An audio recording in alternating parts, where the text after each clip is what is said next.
know, President Obama is out there touting natural gas as a solution to climate change. You know, with New Yorkers Against Fracking, we always talk about, yes, we do not want coal, but we don't want to move to natural gas. Also, our goal of the coalition is to ban fracking in New York, but that doesn't mean that we want fracked gas from Pennsylvania. One of the really great things we've been able to do in New York is every time they've come up with an idea to maybe do a pilot project and say, hey, we'll leave New York City alone, but you know, let's go after the southern tier. We've come out right away and said, you know, not one well. We don't want this anywhere. And so they've tried to do that several times by leaking things to the press. Governor Cuomo's administration has leaked things to the press, saying, hey, let's try this. We're going to do it in limited capacity here. Okay, the public didn't take that. Let's try to talk about this other issue. We'll see if, you know, we can do it in limited capacity there. And each time we've been able to push back. And so I think that, you know, in trying to stop fracking in New York, it would be wonderful if we did get a ban in New York, but it wouldn't stop there. It would then have to be, okay, let's stop fracking in Pennsylvania. Maybe not by New Yorkers Against Fracking, but by another group. But something that we already have membership organizations doing is going out and talking about kind of how to stop the build out of the supply, I suppose. In New York City, one of the things we've seen is the switch over of boilers to natural gas. And of course, that is building a supply for fracked gas.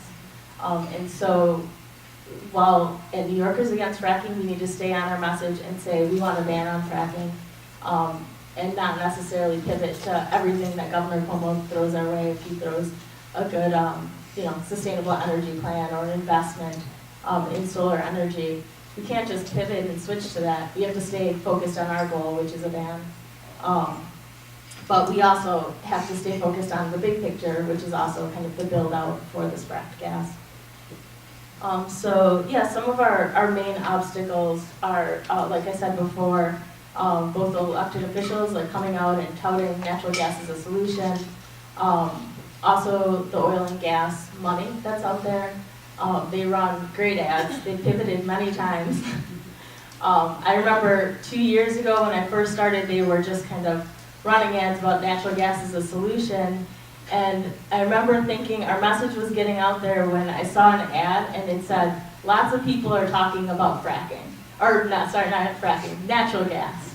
There's conversations happening about natural gas, and they had a sign that said fracking and a slash through it. So it was really interesting because it showed me that our message got out there enough that they said, hey, we need to address this because it's getting out of control. And so we've seen this many times, like the oil and gas companies are kind of going back and forth with their messaging and coming up with better messaging. And we have people that are going out there and talking to people, and that seems to be winning and working.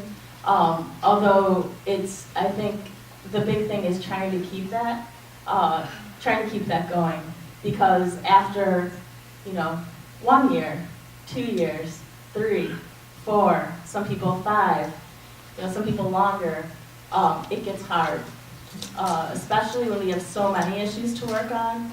And so right now we're just in a position where we're trying to keep people focused. We're on a ban on fracking within the coalition, also encouraging people to get out there and do other work. Just to mention one project that's going on, Claire Donahue from Insane Energy is doing a radon testing project in New York City where they're actually doing baseline testing, and lots of people in this room are involved in that. But that's like a great project that we're trying to encourage these kinds of things that are going on within the coalition, but then also stay focused on the ban message.